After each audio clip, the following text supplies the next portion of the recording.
Grape Street crib, cornered and killed. They shot around 15, 20 times and shot in the neck. Fucked in an urban gang war that claims hundreds of lives every year. Shoot first and ask questions later. That's how we do stuff out here now. But that's just to survive out here. Without doing that out here, you're a dead man. A lot of people around, a lot of my friends are dead. You know, between age 12 and 20, I probably had about 85 friends that just died, murdered to the streets. Really? I'm talking about like 12, 13-year-olds, 14-year-olds, shot dead. My brother was killed. There was a lot of retaliation that went on behind that.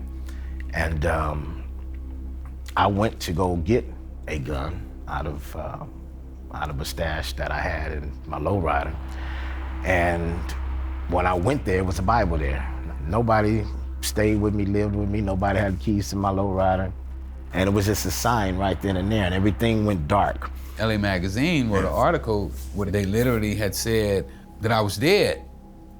And they were writing my obituary to pronounce it. And why did they think you were dead, though? I had a life sentence without the possibility of parole in federal prison. Yeah.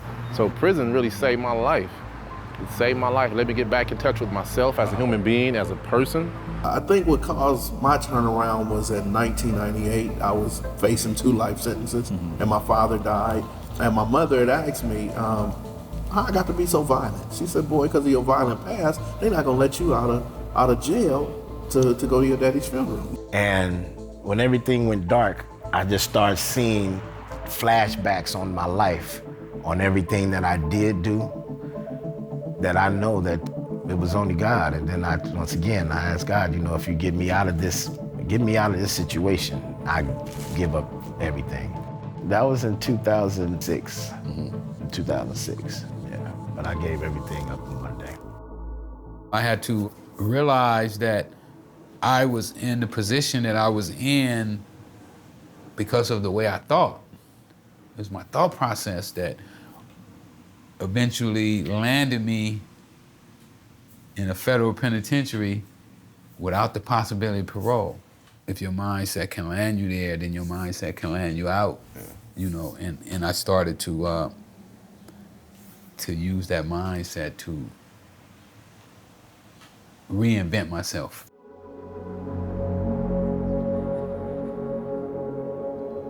Well, my thing is, if God ain't in it, we can't win it. My name is Bishop K. Donnell Smith, Sr. I was born and raised in Midtown, LA. Saved, sanctified, filled with the Holy Ghost, but I wasn't always. God restored my marriage. I'm married. I've been married to the same lady for 21 years. It fell apart in prison. God restored it when I came home. And I'm out here now working hard, doing my own construction. I do full construction, building homes from the ground up, everything. I learned how to read in prison. I wanted to know what was on my indictment, but for the first time in my life, I saw a piece of paper that I wanted to know what was on it. My ministry is going out into the trenches, ministering to all the bangers, all the gangsters, and all the harlots, all of the ones that come from the streets from where I came from. I don't play basketball. I'm 6'3". I'm sorry in basketball. Never had basketball. I stopped playing basketball because I was no good at it. Yeah. So I said, when I get out of prison, if I went to prison for robbery, I'm not good at it. If I went to jail for killing somebody, I'm not good at that. Yeah. So stop. There's some gang members or ex-gang members to this day that still call me on my telephone, asking me how do I feel, what's going on, how's everything in the street. Yeah. I had a guy that called me 3 months ago. He just got out of prison, and he was crying on the phone and saying, Bill, I appreciated you guys, man. I want to thank you for taking me off the streets because I don't think I'd have made it. I started my gardening business, I started my ecology business, and I started my construction business. You know, gangbanging, growing up as a kid, going to college and having a transformative experience of sharing with my girlfriend, you know, that I was sexually abused. That, you know, in turn sent me back to the neighborhood to want to organize and stop the killing because I realized that, man, maybe what happened to me, you know, is happening to a lot of these other cats in the neighborhood, and this is why they're acting out of this frustration and anger. Me coming from gang banging and a community where, you know, we had gang violence, I came back to try to clean up, you know, what some of us started.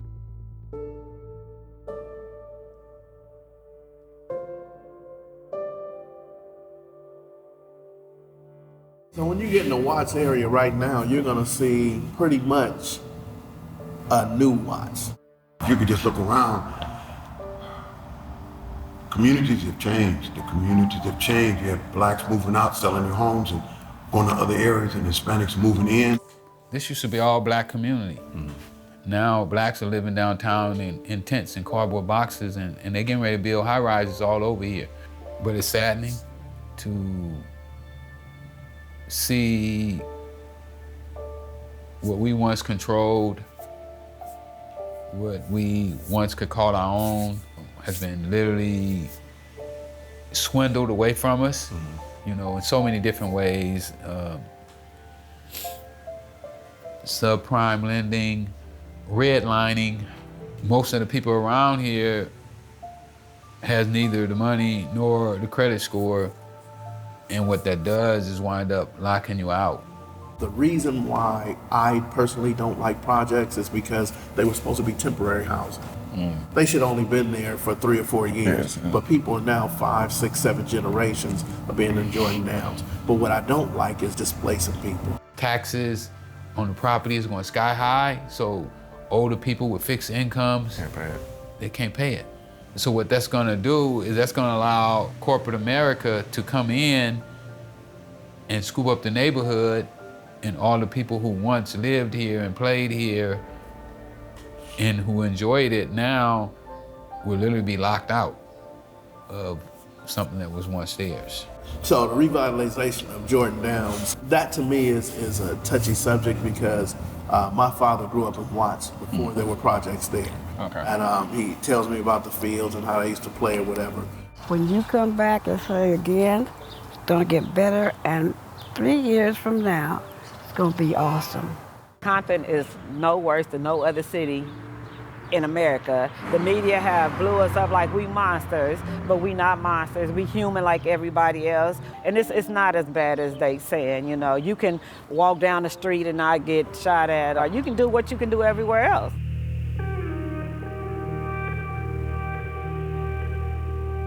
I met Skip Townsend back in 2011. I was a student at Cal State LA pursuing my undergraduate degree in criminal justice.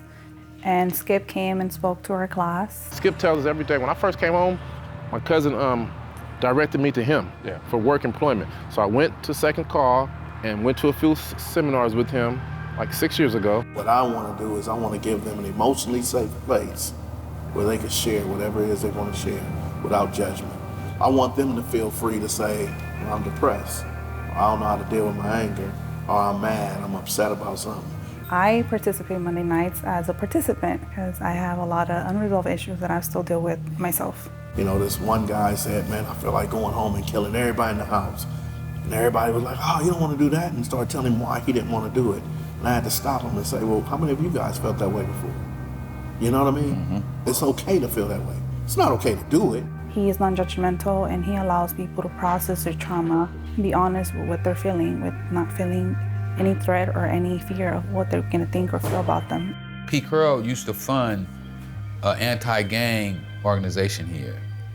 And what he did is he hired the shot callers from all the sets. And part of their job title was that they all had to come together and have meetings. If something happened in their neighborhood, those guys would come together and figure out how to settle. I never learned how to mediate any situation or problem.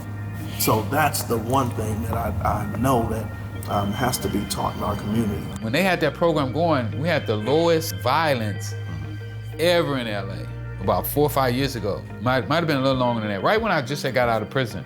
But I just think that sometimes you just have to get a little more involved in the community at the grassroots levels. If residents in community are organized and can invest in the transformation of their own neighborhoods, it can become a powerful thing. I knew that they were now, instead of teaching gangbanging, now they were teaching football, basketball, computers, taking them to museums, because believe it or not, they got kids that's never been to the beach. The beach is not 5 miles from here.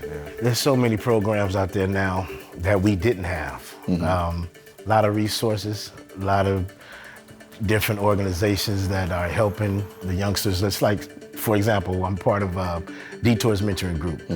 We just got funding to stop recidivism. From the age of 18 to 24, they have to be formally incarcerated, and we can get them a job the same day. For that Christmas, the holiday, the kids could sleep because there was so much shooting and killing. We decided, 6 of us ladies, and then we went to Janice Hunt, the councilwoman, and we told them we got to get some help. And we said from that day forward, we stopped the killing on Christmas Eve or Christmas. In order to stop it, you have to go out there. You know, if I'm trying to help a little youngster and he wants to do better and somebody is saying, no, you come on over here and come get high, come get drunk and get in the car with us and roll, then I'm not gonna let that happen if I'm sitting there. Yeah. It's not gonna happen. I heard they call you the godmother of Jordan Down. Huh? Is that true, or are they just telling me lies? Yeah, it's true, because I get upset, you know, when I see them arguing with each other, and I just go right in the middle of them. This is it. Then I tell them, if you got a gun, I got one too. And I don't have nothing. But they believe you. They believe They it. believe it. Oh, Miss Day or Mama Day, we're not doing anything.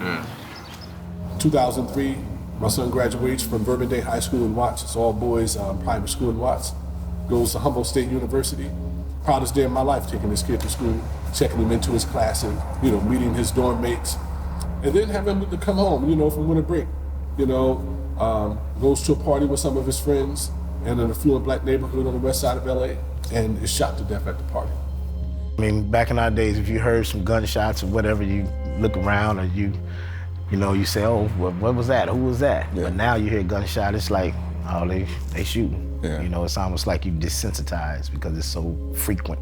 Again, I'm no novice to violence and murder, and witnessed it all my life. Yeah. But nothing ever prepares you for the loss of your kid.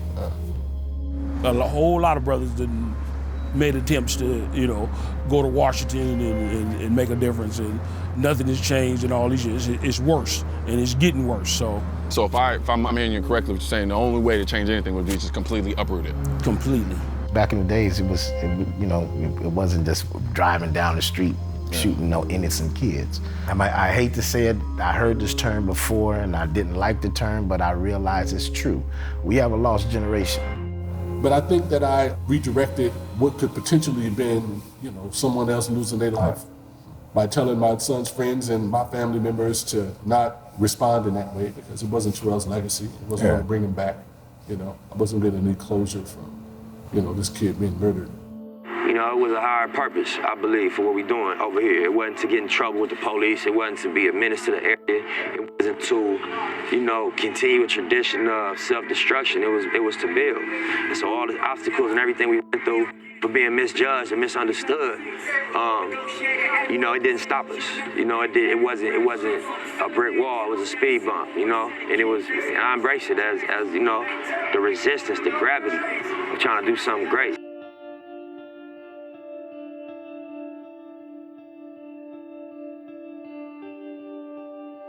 Gun violence has taken the life of Los Angeles rapper Nipsey Hussle. Police say the 33-year-old was shot multiple times outside of his clothing store. Rapper Nipsey Hussle was set to meet with LA police today to work on stopping gang violence. Instead, the community is mourning his passing. We lost a big part of South LA yesterday, really the world. He wasn't supposed to go out like that. This wasn't a part of the plan. There was so much more he could have did. He was only 33 years old. Nipsey was nothing short of a servant to the people. They told him the problem, and then he took it to the powers that be that the other people didn't have access to. He gave back to the community. When I was coming up, we looked up to the gang members hanging out on the corner. Now, the gang members, we go to work every day. Now our kids watch us go to work. So Nipsey changed the cycle. We out here, we moving, y'all. Slauson and Crenshaw, everybody out here. I want you to know what this is going on in LA right now. Right now in LA, we done came together. Those who normally wouldn't come together, we are together. The 40 and 60 beef is over with. It's all in the name of Nipsey Hussle. Lil AD and Nipsey Hussle were good friends, so when he died, AD made that phone call, and now we got probably one of the biggest peace agreements and understandings since 1992.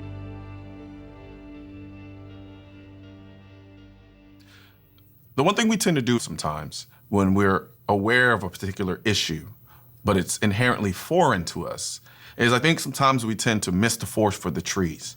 And what I mean by that is we can look at an issue and we know about it, but because we didn't live it, because it's not something that's intimately familiar to us, we tend to grasp at the easiest thing possible to explain the issue. And no more do we do that when we talk about gun violence. We've heard about it so much over the years that it doesn't really have a meaning anymore. It just kind of means whatever people want it to mean. But if we really look at the root cause of gun violence, I think we'd be very shocked and surprised what we come away with. And I don't think we'd like it very much either, because I think it would in many ways hold up a mirror to society and show a picture that a lot of us really I don't think we could handle. We've allowed oversimplified concepts to explain it away. But in explaining it away, we never really dealt with it. And in not dealing with it, what we've done is we have allowed it to grow and to fester and to get worse. And then when things get a little bit quiet and we think it's gone away, it rears its ugly head again because we never really dug deep to figure out what was going on. Things become more complicated than what our oversimplification might have made us feel good about. Because largely when we oversimplify certain issues or the causes for certain problems, they usually disassociate us as part of that. And I think as a society, we need to stop doing that. And there's no better example of us doing that and then the mess that it has caused as a result of doing that than what you have in South Central.